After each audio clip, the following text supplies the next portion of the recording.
ওকে, এখন আমরা গ নাম্বারটা বোঝার চেষ্টা করব। গ নাম্বারে কি বলছে, আমাদের ডি বিন্দুর স্থানাঙ্ক নির্ণয় করতে। এখন ডি বিন্দু আছে কোথায়? ডি বিন্দু আছে এই যে আমরা দেখতে পাচ্ছি, ডি বিন্দুটা হচ্ছে এ বি যে রেখাটা আছে এই রেখার উপরস্থ একটা বিন্দু না? হ্যাঁ। আর আরো আমাদের ইনফরমেশন দেওয়া আছে যে ডি বিন্দু মানে এ বি রেখার উপর লম্ব এই সিডি রেখাটা এ বি রেখার উপর লম্ব, এটা আমাদের উদ্দীপকে ইনফরমেশন দেওয়া আছে। তাহলে আমরা এই ডি বিন্দুর স্থানাঙ্কটা কিভাবে বের করতে পারি? দেখো, আমাদের এখানে সি বিন্দুর স্থানাঙ্ক কিন্তু দেওয়া আছে, আবার আমাদের এ বি রেখাটা আমরা জানি। তাহলে এটা কি এমন না যে এ বি রেখার যে সমীকরণটা পাইছি ওই সমীকরণটাই আমাদের এডি রেখার সমীকরণ হবে? আবার এই সিডি রেখা কি এডি রেখার উপর লম্ব, তাহলে এখান থেকেও আমরা আরেকটা সমীকরণ পাবো। তো এই দুইটা সমীকরণ নিয়ে আমরা ম্যাথটা সলভ করতে পারবো। কোন কোন সমীকরণ? এডি রেখার যে সমীকরণটা প্লাস এই এডি রেখার উপর লম্ব কি সিডি রেখা, এইখান থেকে আরেকটা সমীকরণ পাবো। এই সমীকরণ দুইটা সলভ করলেই আমরা ডি বিন্দুর স্থানাঙ্ক এক্স ওয়াই এর মানটা পেয়ে যাব। তাহলে আমরা শুরু করি। সেটা হচ্ছে গ। কি কি ইনফরমেশন দেওয়া আছে আমাদের? আমরা অলরেডি খ থেকে পাইছি এ বি রেখার সমীকরণ। তো এখানে লিখব খ হতে এ বি রেখার সমীকরণ। কি পাইছিলাম? 7x plus 5y minus 35 equal 0, এটা পাইছিলাম। ওকে, তাহলে এখন এ বি সমান এডি রেখা, তাই না? তাহলে আমরা লিখতে পারি যে এডি রেখা সমান কত? এটাই 7x plus 5y minus 35 equal 0। পেয়ে গেলাম আমরা এডি রেখা। এখন এডি রেখা যদি পেয়ে যাই, আমরা কি সিডি রেখাটাও বের করতে পারবো না? সি বিন্দু তো অলরেডি দেওয়াই আছে, সাথে আমাদের এডি রেখাটাও পেয়ে গেলাম। তাহলে আমরা লিখতে পারি যে এডি লম্ব সিডি। অর্থাৎ লম্ব রেখার সমীকরণের ক্ষেত্রে আমরা কি জানি, যে সমীকরণটা আছে এই সমীকরণটাই সেম থাকবে, শুধু এক্স এর সহগ কোথায় যাবে? ওয়াই এ যাবে, ওয়াই এর সহগ এক্স এ যাবে, মাঝখানে চিহ্ন পরিবর্তন হবে প্লাস কে। তাহলে আমরা ওটা লিখে দিই যে 5x, এখানে কি আছে? চিহ্ন পরিবর্তন হবে, এখানে এখানে চিহ্ন পরিবর্তন হয়ে কি হবে? মাইনাস হয়ে যাবে, তাই না? মাইনাস 7y আর প্লাস কে ইকুয়াল 0। এটাই হচ্ছে এডি রেখার উপর সিডি রেখা যে লম্ব, ওই লম্ব রেখার সমীকরণ। এখন এই রেখাটা কি সি বিন্দুগামী না? এই রেখাটা, এই যে সি বিন্দুর স্থানাঙ্ক আমাদের দেওয়া আছে, সেটা হচ্ছে -4,5। এই রেখাটা সি বিন্দুগামী, তার মানে সি যে স্থানাঙ্কটা দেওয়া আছে এই স্থানাঙ্ক দ্বারা এই রেখাটা আমাদের সিদ্ধ হবে। তাহলে আমরা ওই মানটা বসাই দেই, এক্স এর মান সি এর ক্ষেত্রে যেটা দেওয়া আছে সেটা হচ্ছে 5 into -4 minus 7 into 5 plus K equal 0। এখন আমরা এটা সলভ করলে কি পাই? -20 মাইনাস 35 প্লাস কে ইকুয়াল 0। তাহলে কে এর মানটা এখান থেকে কি আসবে দেখো তো? কে এর মানটা আসবে না, এটা যোগ করলে হয় -55, ওই সাইডে নিয়ে গেলে শুধু 55 থাকে। তার মানে আমরা এই যে সিডি রেখার সমীকরণটা কি পেয়ে গেলাম এখান থেকে। এই কে এর মানটা এখানে বসাবো, কে এর মানটা বসাইলেই আমরা সিডি রেখার যে সমীকরণ সেটা পেয়ে যাব।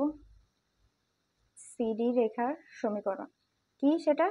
5x minus 7y plus 55 equal 0। এখন দেখো, আমরা দুটো সমীকরণই পেয়ে গেলাম। এটাকে আমরা 1 নম্বর দিয়ে চিহ্নিত করব, এই 2 নম্বর এই যে লম্ব সমীকরণ এটাকে 2 নম্বর। তাহলে এখন 1 আর 2 যদি আমরা সলভ করি তাহলে আমরা কি পেয়ে যাব? এক্স ওয়াই এর মানটা পেয়ে যাব, তার মানে ডি বিন্দুর স্থানাঙ্ক। এখন এটা দুই ভাবে সলভ করা যায়। একটা হচ্ছে গিয়ে ক্যালকুলেটরের মাধ্যমেও সলভ করতে পারি, আবার আমরা চাইলে ম্যাথের মাধ্যমে করেও সলভ করতে পারি। এখন আমরা ক্যালকুলেটর ইউজ করব না এই ক্ষেত্রে, যেহেতু গ নাম্বারে আসছে। আমরা কি করব? দুইটা সমীকরণ সলভ করে বের করব। এখন আমরা 1 ও 2 হতে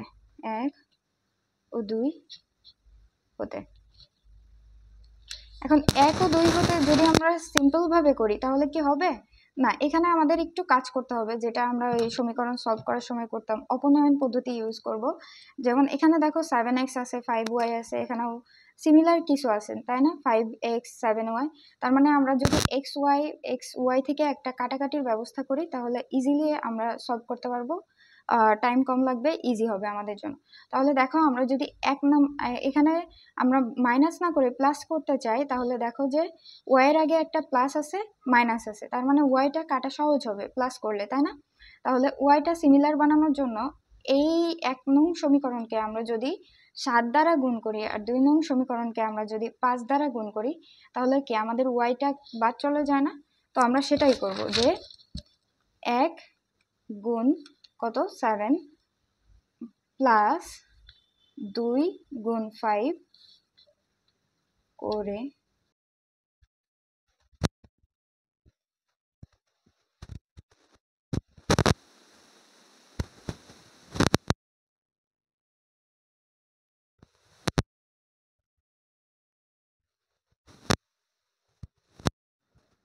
আমরা 1 নংকে 7 দ্বারা গুণ করব আর 2 নংকে 5 দ্বারা গুণ করে দুইটা সমীকরণ যোগ করার পরে আমরা কিন্তু x আর y এর মানটা পেয়ে যাব। তো আমাদের 1 নং সমীকরণটা কি ছিল? 1 নং সমীকরণটা আমাদের ছিল 7x plus 5y minus 35 equal 0, এটা ছিল। তাহলে এখন আমরা এই 1 নং সমীকরণের সাথে যদি 7 গুণ করি কি পাই? 49x plus 35y minus 245 equal 0। আবার 2 নং এর সাথে আমরা যদি 5 গুণ করি আমরা যে মানটা পাবো সেটা হচ্ছে 25x minus 35y plus 275 equal 0।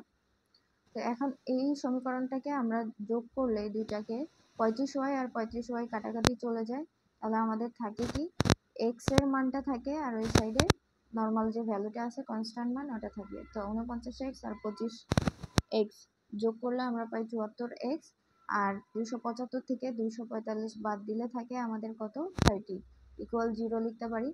এখন এটাকে আমরা যদি সহজ করি তাহলে 74x কে এক সাইডে রাখবো, 30 কে ওই সাইডে পাঠিয়ে দিলে মাইনাস 30 হবে। এখন x ইকুয়াল কি হবে মাইনাস 30/74, এটাকে 2 দিয়ে কাটাকাটি করলে আরেকটু ছোট করা যায়, সেটা হচ্ছে মাইনাস 15/37। এটা কিন্তু আমাদের ফাইনাল x এর মান, এর ছোট আর করা পসিবল না, পয়েন্টে আসবে এমনিও। তো এই x এর মানটা যদি আমরা যে কোনো একটা সমীকরণে 1 নং অথবা 2 নং এর যে কোনো একটা সমীকরণে বসাই তাহলে মানটা পেয়ে যাব। তো আমি এখানে 2 নং সমীকরণে x এর মানটা বসাচ্ছি। 2 নং সমীকরণটা কি ছিল? 5x minus 7y plus 55 equal 0 ছিল।